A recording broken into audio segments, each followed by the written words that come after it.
Vamos lá, pessoal, dia 33, mais uma porção da Palavra de Deus, e hoje vamos começar com Êxodo, capítulo 15, versículo 19, até o capítulo 17, versículo 7. Diz assim: Quando os cavalos, os carros de guerra e os cavaleiros do faraó entraram no mar, o Senhor fez que as águas do mar se voltassem sobre eles. Mas os israelitas atravessaram o mar pisando em terra seca. Então Miriam, a profetisa, irmã de Arão, pegou um tamborim, e todas as mulheres a seguiram, tocando tamborins e dançando. E Miriam lhes respondia cantando: Cantem ao Senhor, pois triunfou gloriosamente. Lançou ao mar cavalo e o seu cavaleiro. Depois Moisés conduziu Israel desde o Mar Vermelho até o deserto de Sur. Durante 3 dias caminharam no deserto sem encontrar água. Então chegaram a Mara, mas não puderam beber as águas de lá porque eram amargas. Esta é a razão pela qual o lugar chama-se Mara. E o povo começou a reclamar a Moisés, dizendo: Que beberemos? Moisés clamou ao Senhor, e este lhe indicou um arbusto. Ele lançou na água, e esta se tornou boa. Em Mara, o Senhor lhes deu leis e ordenanças, e os pôs à prova, dizendo-lhe: Se vocês derem atenção ao Senhor, o seu Deus, e fizerem o que ele aprova, e se derem ouvidos aos seus mandamentos, e obedecerem a todos os seus decretos, não trarei sobre vocês nenhuma das doenças que eu trouxe sobre os egípcios, pois eu sou o Senhor que os cura. Depois chegaram a Elim, onde havia 12 fontes de água e 70 palmeiras, e acamparam junto àquelas águas. Toda a comunidade de Israel partiu de Elim e chegou ao deserto de Sim, que fica entre Elim e o Sinai. Foi no 15º dia do 2º mês, depois que saíram do Egito. No deserto, toda a comunidade de Israel reclamou a Moisés e Arão. Disseram-lhe os israelitas: Quem dera a mão do Senhor nos tivesse matado no Egito. Lá nos sentávamos ao redor das panelas de carne e comíamos pão à vontade. Mas vocês nos trouxeram a este deserto para fazer morrer de fome toda esta multidão. Disse, porém, o Senhor a Moisés: Eu lhes farei chover pão do céu. O povo sairá e recolherá diariamente a porção necessária para aquele dia. Com isso os porei à prova para ver se seguem ou não as minhas instruções. No 6º dia, trarão para ser preparado o dobro que recolhem nos outros dias. Assim Moisés e Arão disseram a todos os israelitas: Ao entardecer, vocês saberão que foi o Senhor quem os tirou do Egito, e amanhã cedo verão a glória do Senhor, porque o Senhor ouviu a queixa de vocês contra ele. Quem somos nós para que vocês reclamem a nós? Disse ainda Moisés: O Senhor dará a vocês carne para comer ao entardecer e pão à vontade pela manhã, porque ele ouviu as suas queixas contra ele. Quem somos nós? Vocês não estão reclamando de nós, mas do Senhor. Disse Moisés a Arão: Diga a toda a comunidade de Israel que se apresente ao Senhor, pois ele ouviu as suas queixas. Enquanto Arão falava a toda a comunidade, todos olharam em direção ao deserto, e a glória do Senhor apareceu na nuvem. E o Senhor disse a Moisés: Ouvi as queixas dos israelitas. Responda-lhes que ao pôr do sol vocês comerão carne, e ao amanhecer se fartarão de pão. Assim saberão que eu sou o Senhor, o seu Deus. No final da tarde, apareceram codornizes, que cobriram o lugar onde estavam acampados. Ao amanhecer, havia uma camada de orvalho ao redor do acampamento. Depois que o orvalho secou, flocos finos semelhante à geada estavam sobre a superfície do deserto. Quando os israelitas viram aquilo, começaram a perguntar uns aos outros: Que é isso? Pois não sabiam do que se tratava. Disse-lhe Moisés: Este é o pão que o Senhor deu a vocês para comer. Assim ordenou o Senhor: cada chefe de família recolha quanto precisar, um jarro para cada pessoa da sua tenda. Os israelitas fizeram como lhes fora dito. Alguns recolheram mais, outros menos. Quando mediram com o jarro, que tinha recolhido muito, não teve demais, e não faltou a quem tinha recolhido pouco. Cada um recolheu quanto precisava. Ninguém deve guardar nada para a manhã seguinte, ordenou-lhes Moisés. Todavia, alguns deles não deram atenção a Moisés e guardaram um pouco até a manhã seguinte. Mas aquilo criou bicho e começou a cheirar mal. Por isso Moisés irou-se contra eles. Cada manhã todos recolhiam quanto precisavam, pois quando o sol esquentava, aquilo se derretia. No sexto dia, recolheram o dobro, 2 jarros para cada pessoa.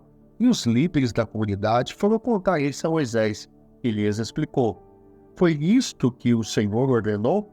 Amanhã será dia de descanso, sábado consagrado ao Senhor. Assem e cozinhem o que quiserem, guardem o que sobrar até a manhã seguinte. E eles o guardaram até a manhã seguinte, como Moisés tinha ordenado, e não cheirou mal nem criou bicho. Comam hoje, disse Moisés, pois hoje é o sábado do Senhor. Hoje vocês não encontrarão no deserto. Durante 6 dias vocês poderão recolhê-lo, mas no 7º dia, o sábado, nada acharão. Apesar disso, alguns deles saíram no 7º dia para recolhê-lo, mas não encontraram nada. Então o Senhor disse a Moisés: até quando vocês se recusarão a obedecer aos meus mandamentos e às minhas instruções? Vejam que o Senhor deu o sábado a vocês.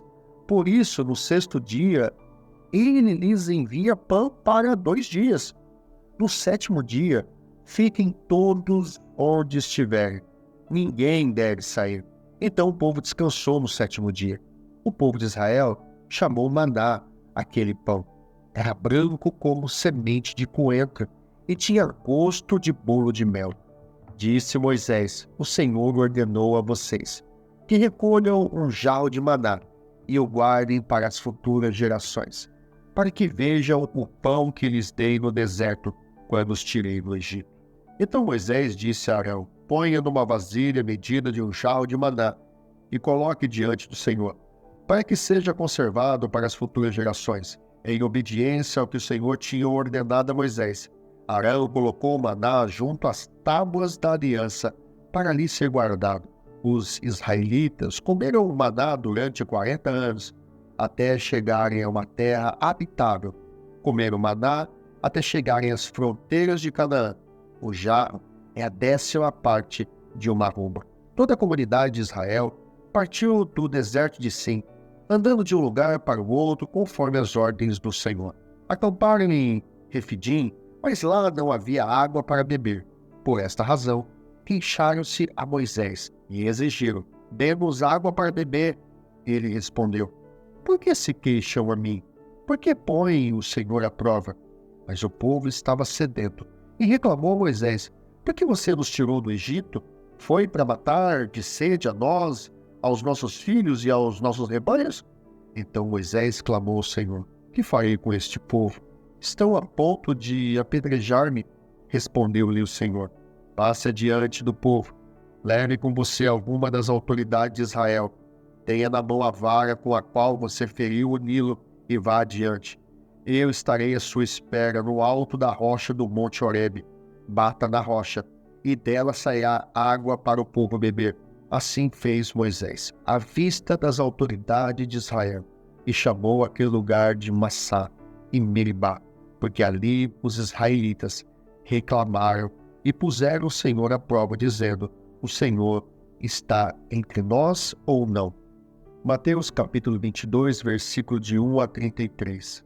Jesus lhes falou novamente por parábolas, dizendo: o reino dos céus é como um rei que preparou um banquete de casamento para o seu filho. Enviou seus servos aos que tinham sido convidados para o banquete, dizendo-lhes que viessem, mas eles não quiseram vir. De novo enviou outros servos e disse: digam aos que foram convidados que preparei meu banquete. Meus bois e meus novilhos gordos foram abatidos, e tudo está preparado. Venham para o banquete de casamento. Mas eles não lhes deram atenção e saíram, um para o seu campo, outro para os seus negócios. Os restantes agarraram os servos, maltrataram-os e os mataram. O rei ficou irado e, enviando o seu exército, destruiu aqueles assassinos e queimou a cidade deles. Então disse aos seus servos: O banquete de casamento está pronto, mas os meus convidados não eram dignos. Vão às esquinas e convide para o banquete todos que vocês encontrarem. Então os servos saíram para as ruas e reuniram todas as pessoas que puderam encontrar, gente boa e gente má. E a sala do banquete de casamento ficou cheia de convidados. Mas quando o rei entrou para ver os convidados, notou ali um homem que não estava usando veste nupcial. Ele perguntou: amigo, como você entrou aqui sem veste nupcial? O homem emudeceu. Então o rei disse aos que serviam: amarrem-lhe as mãos e os pés e lancem-no para fora, nas trevas. Ali haverá choro e ranger de dentes. Pois muitos são chamados, mas poucos são escolhidos. Então os fariseus saíram e começaram a planejar um meio de enredá-lo em suas próprias palavras. Enviaram-lhes seus discípulos junto com os herodianos, que lhes disseram: Mestre, sabemos que és íntegro e que ensinas o caminho de Deus conforme a verdade. Tu não te deixas influenciar por ninguém, porque não te prendes à aparência dos homens. Dize-nos, pois, qual é a tua opinião? É certo pagar imposto a César ou não? Mas Jesus, percebendo a má intenção deles, perguntou: hipócritas, por que vocês estão me pondo à prova? Mostrem-me a moeda usada para pagar o imposto. Eles lhe mostraram um denário, e eles lhe perguntou: de quem é esta imagem e essa inscrição? De César, respondeu eles. E ele lhes disse: então, deem a César o que é de César, e a Deus o que é de Deus. Ao ouvirem isso, eles ficaram admirados e, deixando-os, retiraram-se. Naquele mesmo dia, os saduceus, que dizem que não há ressurreição, aproximaram-se dele com a seguinte questão: Mestre, Moisés disse que se um homem morrer sem deixar filhos, seu irmão deverá casar-se com a viúva e dar-lhe descendência. Entre nós havia 7 irmãos. O primeiro casou e morreu. Como não teve filho, deixou a mulher para seu irmão. A mesma coisa aconteceu com o segundo, com o terceiro, até o 7º. Finalmente, depois de todos, morreu a mulher. Pois bem, na ressurreição, de qual dos 7 ela será esposa, visto que todos foram casados com ela? Jesus respondeu: vocês estão enganados porque não conhecem as Escrituras nem o poder de Deus. Na ressurreição, as pessoas não se casam, nem são dadas em casamento, mas são como os anjos do céu. E quanto à ressurreição dos mortos, vocês não leram o que Deus disse? Eu sou o Deus de Abraão, o Deus de Isaque e o Deus de Jacó. Ele não é Deus de mortos, mas de vivos. Ouvindo isto, a multidão ficou admirada com o seu ensino. Salmos 27, versículo de 1 a 6. O Senhor é a minha luz e a minha salvação. De quem terei temor? O Senhor é o meu forte refúgio. De quem terei medo? Quando os homens mal avançarem contra mim para destruir-me, eles, meus inimigos e meus adversários, é que tropeçarão e cairão. Ainda que o exército se acampe contra mim, meu coração não temerá. Ainda que se declare guerra contra mim, mesmo assim estarei confiante. Uma coisa pedi e a procuro, que eu possa viver na casa do Senhor todos os dias da minha vida, para contemplar a bondade do Senhor e buscar sua orientação no seu templo. Pois no dia da adversidade, Ele me guardará protegido em sua habitação. No seu tabernáculo me esconderá e me porá em segurança sobre o rochedo. Então triunfarei sobre os meus inimigos que me cercam, e em seu tabernáculo oferecerei sacrifício com aclamações. Cantarei e louvarei ao Senhor. Provérbios capítulo 6, versículo 20 a 26. Meu filho, obedeça aos mandamentos de seu pai e não abandone o ensino da sua mãe. Amarre-os sempre junto ao coração. Ate-os ao redor do pescoço. Quando você andar, eles o guiarão. Quando dormir, o estarão protegendo. Quando acordar, falarão com você. Pois o mandamento é lâmpada, a instrução é a luz. E as advertências da disciplina são o caminho que conduz à vida. Eles o protegerão da mulher imoral e dos falsos elogios da mulher leviana. Não cobice em seu coração a sua beleza, nem se deixe seduzir por seus olhares, pois o preço de uma prostituta é um pedaço de pão, mas a adúltera sai à caça de vidas preciosas. Louvado seja Deus. E esse foi o dia 33 da porção da Palavra de Deus. Se você gostou desse vídeo, deixa seu like, inscreva-se no canal e ative as notificações para não perder nenhum conteúdo. Deixe também seus comentários ou sugestões para a nossa comunidade. E não esqueça de compartilhar com seus amigos nas suas redes sociais. Se você desejar adquirir a Bíblia 365, o link está na descrição do vídeo. Eu vou ficando por aqui. Te vejo no próximo encontro. Um grande abraço. Deus te abençoe. Até lá.